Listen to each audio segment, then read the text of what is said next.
All right, we're back down here with Trevor Smith to help me get some strength, some power, some speed, and hopefully some injury prevention, along with maybe gaining some weight. I've been working with Trevor since that last video, and I've noticed so many improvements in my overall mobility, my game, how I feel day to day, and I'm still not where I want to be weight-wise and strength-wise.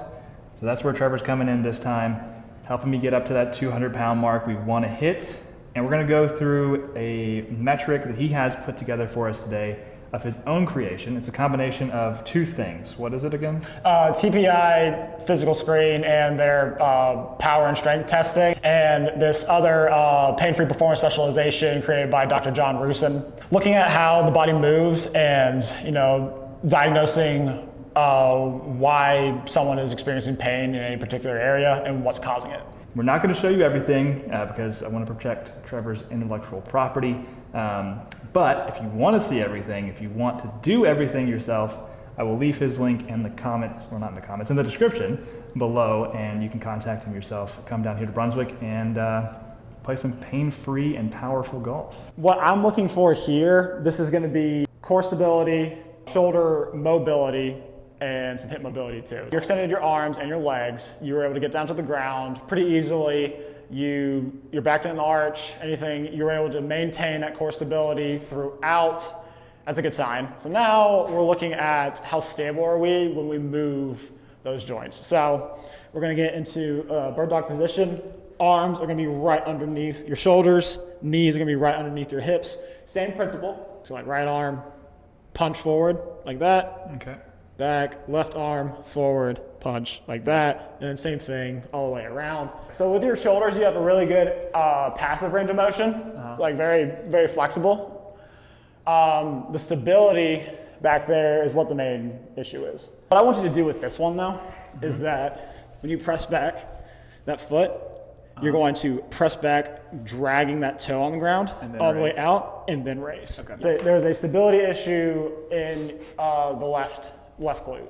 There's big difference. Okay. That's probably another reason why this hip kind of gives you some problems too. Okay. Again, you had the range of motion to get your leg all the way to full extension, or that front extension right here, but the glute right there was having a hard time firing, getting all the way up. Yeah. So yeah, that left glute right there is an issue. The next one we're doing, coincidentally, is the bridge. Yep. Get that. Yeah. Bridge up, full extension. There you go. In the hips. There, 1, 2. How are you feeling right now? Like a dead bug. Like a dead bug? I feel great though. Okay. Scale 1 to 10. How challenging is this? 2. Now we're gonna do a single leg. We're gonna start with the right side first. Right side, or right foot is gonna be down. Okay. So like we're pressing up. We're gonna be testing the right glute. So left foot is gonna, or left leg is gonna be extended. Okay. Yep. And relax. Okay. How was that? 7. 7. Yeah. Okay. A little shake. There's a little. Yeah. There was some shake. Okay. We got some shake over there too. Relax. Yeah. I mean, I'm feeling it a lot in here. You're feeling a lot. Okay. So reason why I tell people when they're doing bridges to have their kneecaps over their heels, because anatomically that's the perfect angle for your glutes to be the main driver in the thrust. If your feet are too far away from you, it's going to be hamstrings. I already know you have good core stability because I just watched you do dead bugs and bird dogs, and those were pretty simple. Mm-hmm. So core stability wasn't the issue there. It was primarily glute strength. Surprising, yeah.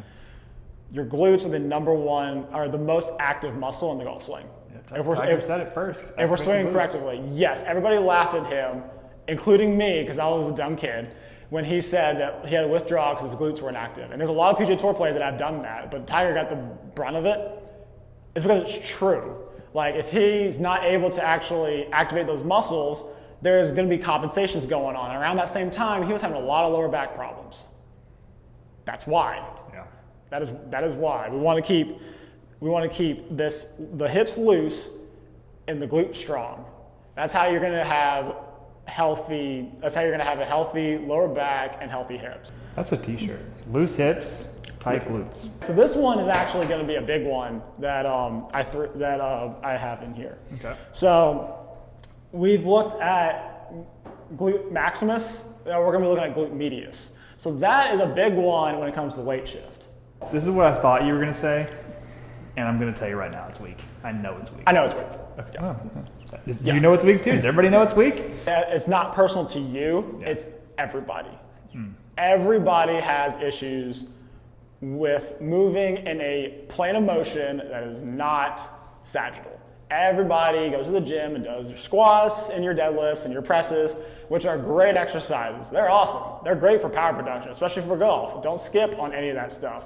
But if we're going to train athletically, then we have to hit more than just one plane of motion. And one of them is the frontal plane going side to side. That's a big one for golfers. If you don't know how to move side to side or move laterally, then it's going to be really hard to produce any power in your swing. We're going to do a side plank hip thrust. So I'm looking here at basically how many reps can you do before your muscles just kind of go, I don't really do this anymore. Yeah, it's going to be 90 degrees right here, and then you're going to press off this bottom foot, and this top leg is going to come apart, and it's going to look like this. Okay. Down on the ground, side of the butt taps the ground. And just how many can we do? You just keep going. Yeah. Okay. It's not good or bad, it's just data. I mean, I would have said before coming in here, this one was going to be weaker, because sometimes, especially when I widen my stance for like a driver, I have a really hard time pushing off of this. We're going to get into a half kneeling position. We'll start with the right side first. Kneeling right here.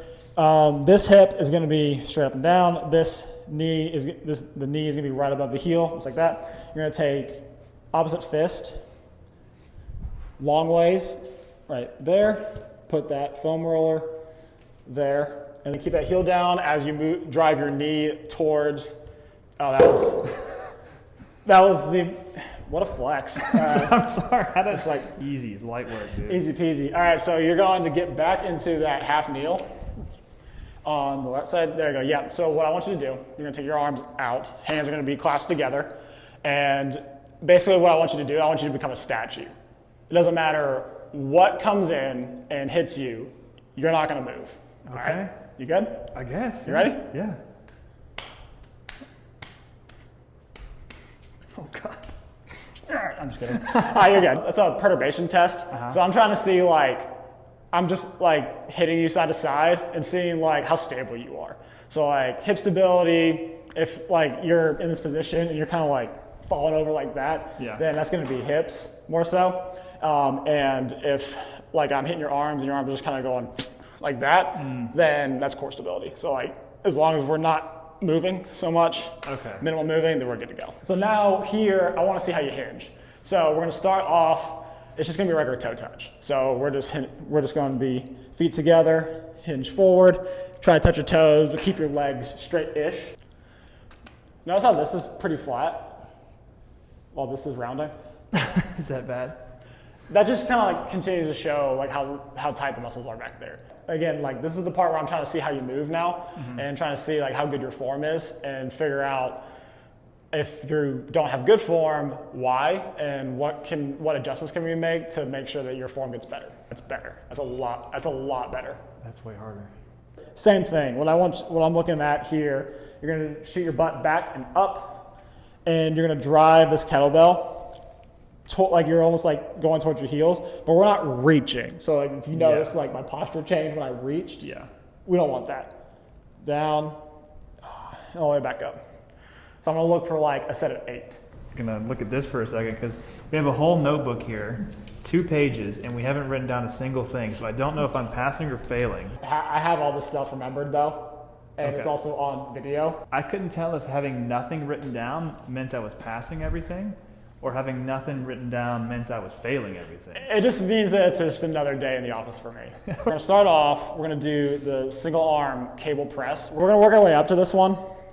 We're gonna do a few sets to just kind of warm up the movement pattern, just get that pattern down. This is basically, it's just a strength test. What we're looking at is we're trying to see how much force can we produce with each arm. So ideally, what we're looking at, and these are warm-up sets. Again, we're just starting off trying to get him into the right movement pattern. But once we get up to the main working set, we're looking at he needs to be able to press 25% of his body weight at least 8 times on each arm. So if he's able to do that, then he passes the strength test. Your pressing muscles, your chest, your shoulders, and your triceps, those are optimally strong to produce max power in your golf swing. Nice. Yeah. Oh yeah.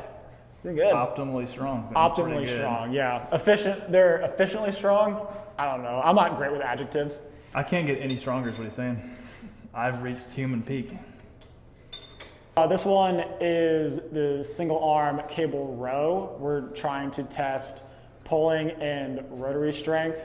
This is, according to TPI, this is mainly checking core stability and core strength. A little bit further back on that back leg. This one? Yep, there you go. Yep. Okay. Yep. All the way down to the ground, tap, up. Yep, 8 of those.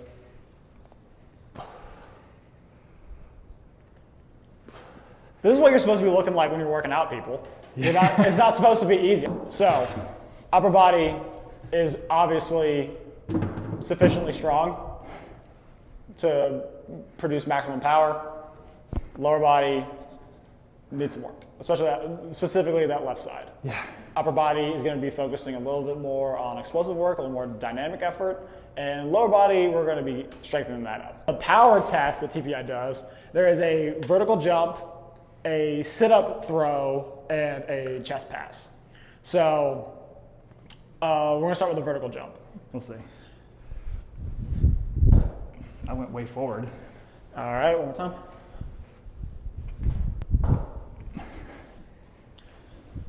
I think I got it like right up here, I think. Was that where the camera was at? Okay. 6 inches. So that's about, what, 2 feet? Oh God, no way. No way? That's like 20 inches. 20 inches? Oh, you're inside you're inside the bar, so that's good. That's weak. Yeah. I need 42 inches. 42 inches. Jamar Chase. So that tells me that in spite of the fact that one of your legs did not pass the strength test, you still have the optimal amount of power. So that means that your lower body produces the right amount of speed. We just got to get that stronger, and that's just going to go up. Nice. Power equals strength times speed. So this is a sit-up and throw test. This is testing shot power, like how much power we can produce using the lats and the anterior abdominals. So you're just going to sit right here. Arms come back. You don't have to have your arms locked out, just like a little bit of bend for the shoulders. And then it's literally what it sounds. You're just going to throw it while you're sitting up. That's about all I got. 1, 2, 3, 4, 5, 6, 7, 21 feet. I'll take it. The goal was to get between 18 and 22 feet. So Okay. 21 feet. You got it. Right here, we're seated. We're not leaning forward or anything. It's just going to be like a As far as I know it. just as far as you can pass it, yeah. Same thing as the presses. You want the elbows kind of come in a little bit, 45-degree angle, and then fire it out. Bam. Okay. So about 19 feet. Yeah. That's still passing. Yeah, I could do better though. That's still passing. I'll pass. Physically, Evan looks really good. Like It's just lower body stability, lower body strength. It's just those two things. If we can get that strengthened up, then we're good. We're good, yeah.